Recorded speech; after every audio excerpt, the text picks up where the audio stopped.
কি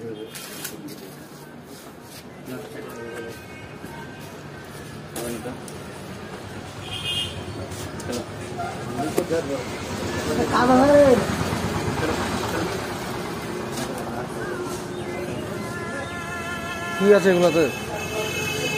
হ্যাঁ কি আছে এগুলোতে? 20-7 হবে। এইগুলো তো অনেকদিন ধরে পড়ে আছে বস্তাগুলো।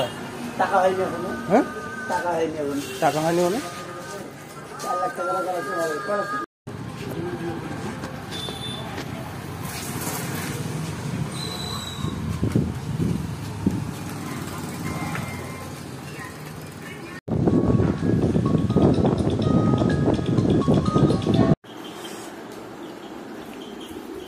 যখন আসে এটা তখন আমরা এগুলো পরিষ্কার পরিচ্ছন্ন করি। অনেক তো নোংরা হয়েছিল, ঝুল ছিল, ধুলো ছিল, সাপ দিয়ে পরিষ্কার করেছিলাম আমরাই।